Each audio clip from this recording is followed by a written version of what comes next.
আসসালামু আলাইকুম প্রিয় এসএসসি 2026 ব্যাচের শিক্ষার্থী। তোমাদের 10 বছরের সাধনা এই এসএসসি পরীক্ষা এবং এই পরীক্ষাটিতে তোমাদের অনেক পরিশ্রম, শ্রম, মেধা, তোমাদের ধৈর্য অনেক কিছু রয়েছে। তো আগামী 21শে এপ্রিল থেকে তোমাদের এই এসএসসি পরীক্ষাটি অনুষ্ঠিত হবে। তো এই পরীক্ষাটিতে তোমাকে এক্সাম হলে কি কি করতে হবে এবং কি কি করলে তুমি ভালো কিছু করতে পারবা এবং তোমার পরীক্ষাটা খুব সুন্দর হবে এবং যেসব ভুল করলে তোমার অবশ্যই ক্ষতি হবে সেইগুলা নিয়ে আজকে আমি আলোচনা করব। তো আমি পরীক্ষার হলে যে ভুলগুলা করা যাবে না এটা আমি সুন্দরভাবে প্রেজেন্টেশন করব এবং এই ক্লাসটা তোমরা যদি দেখো তাহলে তোমাদের অনেক কিছু হয়ে যাবে, আশা করি বুঝতে পারবা এবং এই ভুলগুলা তোমরা করবা না এবং এই ভুলগুলো না করলে তুমি অবশ্যই এগিয়ে থাকবে। তো এখানে আমি দেখতে পাচ্ছি যে আমার সর্বপ্রথমে বলছে যে অ্যাডমিট কার্ড এবং রেজিস্ট্রেশন কার্ড ভুল করা যাবে না। অর্থাৎ তোমাকে যেটা তোমার অ্যাডমিট কার্ড এবং রেজিস্ট্রেশন কার্ড এই দুইটা দেওয়া হয়েছে, এই দুইটা কখনোই ভুল করা যাবে না। কারণ এই দুইটা যদি ভুল করো তাহলে তোমাকে কিন্তু পরীক্ষার কেন্দ্রে ঢুকতে দেবে না, অর্থাৎ পরীক্ষার হলে তোমাকে রাখবেই না। কারণ হচ্ছে এই দুইটা তোমার হচ্ছে মূল, এই দুইটা জিনিস তোমাকে মাস্ট নিয়ে যেতে হবে। তুমি যদি নিয়ে যেতে ভুলে যাও তোমাকে হলে কিন্তু প্রবেশই দিবে না। এজন্য এই দুইটা জিনিস তোমার ভুল করা যাবে না প্রথমত। এবং তুমি অবশ্যই তার সাথে তোমার 3-4টা কলম নিবা, স্কেল নিবা, তারপরে যেগুলো নেওয়ার জিনিস ওইগুলো অবশ্যই নিবা। এগুলা কিন্তু ভুল করতে হলে তোমাকে কিন্তু পরীক্ষাতে অ্যালাউ করবে না। তারপরে আসি আমরা যে সময় ম্যানেজমেন্ট করা। তোমার সময় কিন্তু পরীক্ষা শুরু সকাল 10টায়, তো তোমাকে কিন্তু যেতে হবে কয়টায়? 1 ঘন্টা আগে, মিনিমাম 1 ঘন্টা আগে বের হবে। যেসব স্কুল শহরের স্কুল, ওই সব স্কুলে অনেক কিন্তু জ্যাম থাকে। কেমন যে শহরের মেন কেন্দ্রে স্কুল, তো ওইখান থেকে কিন্তু বের হতে কিন্তু অনেক জ্যামে পড়ে যায় যারা শহরের স্কুলে রয়েছেন। তো ওই জ্যামে পড়ে গেলে কিন্তু অনেক টাইমের একটা বিষয় আছে, তখন কিন্তু আপনি অ্যাটেন্ড হতে পারবেন না, আপনাকে লেটে যেতে হবে। আর লেটে গেলে তখন কিন্তু আপনার পরীক্ষাতে আপনি পারবেন না।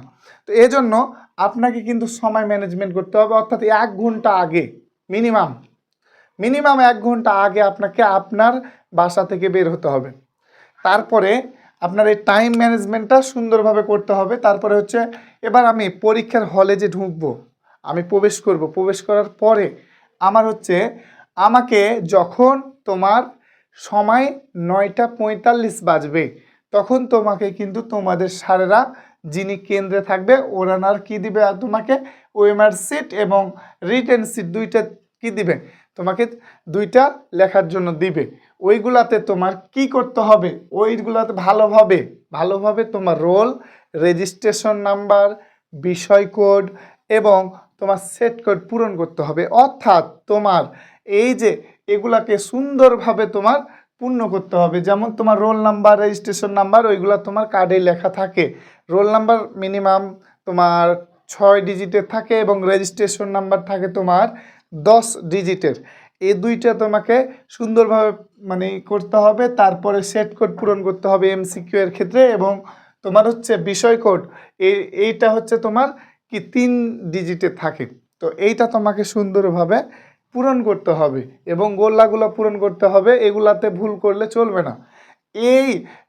এই যে রেজিস্ট্রেশন নাম্বার, তারপরে এগুলা কেমনভাবে পূর্ণ করবো এটার আমার ক্লাস রয়েছে। আশা করি আপনারা যদি দেখেন তাহলে ইনশাল্লাহ আপনাদের এই বিষয়টা আরও সমাধান হয়ে যাবে, গুরুত্বপূর্ণ জিনিসটা।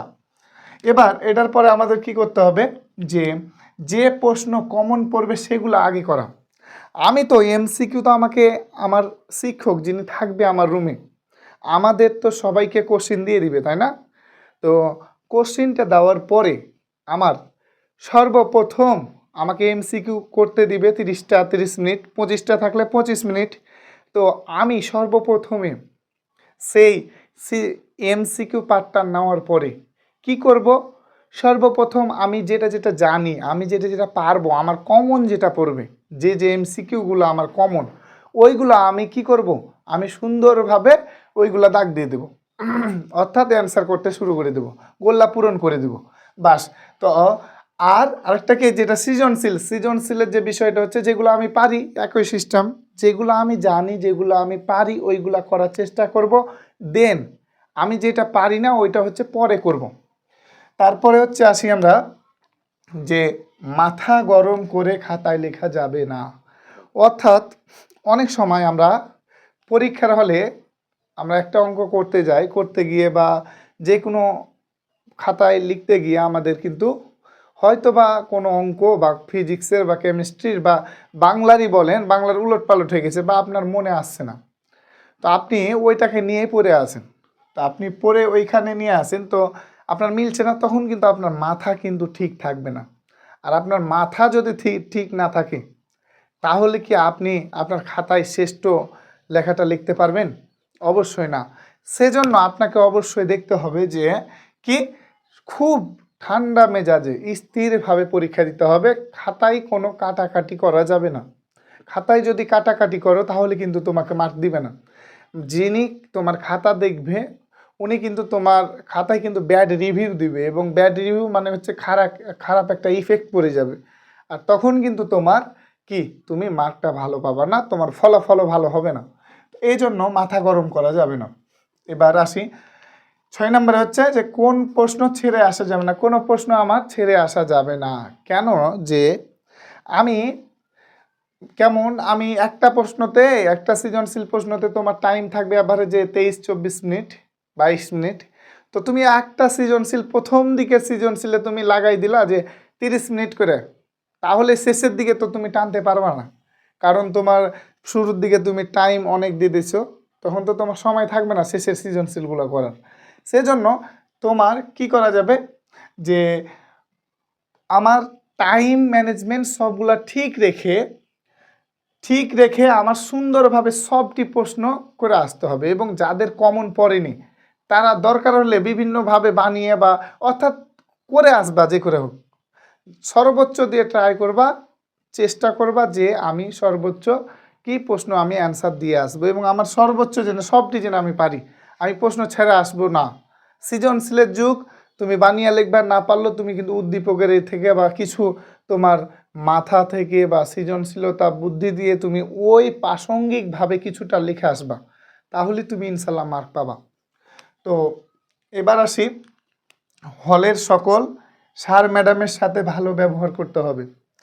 তোমার হলের যিনি থাকবে তিনি হচ্ছে তোমার একজন অভিভাবকের মতো, তার সাথে তুমি ব্যবহার করবা খুব সুন্দর, এবং এমন আচরণ করবা যেন তিনি তোমার যে প্রেসার বা তোমাকে যে তোমার গার্ড যে কড়াকড়ি করবে এরকম যেন না করে। স্যারদের সাথে ভালো ব্যবহার করলে কিন্তু তোমার কি হবে, প্লাস পয়েন্ট। অনেক স্যার থাকে ভালো, যারা তোমার খাতাতে কড়াকড়ি করে না বা তোমাদের এদিক ওদিক তাকানোর সুযোগ দেয়। তো তুমি যদি ওই স্যার ম্যাডামদের সাথে যদি খারাপ আচরণ করো, ওই স্যার ইচ্ছা করলে কিন্তু তোমার খাতাকে কি করতে পারে, খাতাকে সুন্দরভাবে নিয়ে অনেকে আবার এক্সফেল তখনই করে দিতে পারে, আবার অনেকে আবার খাতা রেখে আধা ঘন্টা 1 ঘন্টা তোমার খাতা নিয়ে নিতে পারে, খাতা নাও দিতে পারে।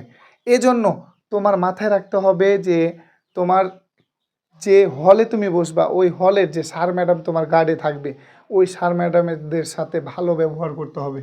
তাহলে এটা হচ্ছে আমার 7 নাম্বার। এবার 8 নাম্বার আসি, পরীক্ষা শেষের 10 মিনিট আগে সকল প্রশ্নের উত্তর করে রিভিশন দিতে হবে। তোমার পরীক্ষার 10 মিনিট আগে তোমার সকল প্রশ্নকে করে নিতে হবে, মানে 10 মিনিট আগে শেষ করার চেষ্টা করবা সর্বোচ্চ যদি পারো। তো চেষ্টা করার পরে তোমার যদি তুমি রিভিশন দিতে দিতে কোথাও কোনো জায়গায় তো তোমার সমস্যা হতে পারে বা এরকম হতে পারে উলট পালট, বা তুমি সবটি প্রশ্ন লিখেছো কি না এটা তুমি একবার রিভিশন দিতে পারো। তো এই জন্য সুন্দরভাবে রিভিশন দিলে তোমার সুন্দরভাবে একটা খাতাটা গোছালো হয়, এবং তোমার ভিতরেও একটা কনফিডেন্স আছে যে আমি এই মার্কটি পাবো। তো এটা তোমাকে 10 মিনিট আগে শেষ করতে হবে। তো আমরা বুঝতে পারলাম যে আমাদের পরীক্ষার হলে সবচেয়ে গুরুত্বপূর্ণ মোমেন্ট হচ্ছে সেই 3 ঘন্টা। কারণ এই 10 বছরের সাধনার এসএসসি পরীক্ষাতে তোমার এই 3টা ঘন্টাই কিন্তু তোমার সকল কিছুর মূল। এই 3টা ঘন্টাতে তুমি তোমার সেরাটা দিয়ে চেষ্টা করবা, বাকিটা আল্লাহ ভরসা। এবং তুমি ট্রাই করবা যে আমার এই 3 ঘন্টায় সব, এই 3 ঘন্টার জন্য আমি 10টা বছর সাধনা করছি, আর এই 3 ঘন্টাতেই আমি কিন্তু আমার সকল মেধা, সকল চেষ্টা, সকল আত্মবিশ্বাস দিয়ে আমি নিজে করার চেষ্টা করব। তাহলেই কিন্তু আমার দ্বারা ভালো একটা রেজাল্ট আনা সম্ভব।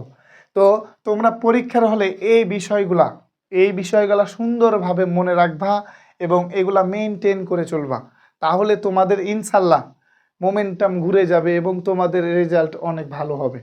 এবং আমি ইনশাল্লাহ তোমাদের জন্য দোয়া করছি এবং আমার দোয়া সর্বদা সবসময় রইবে।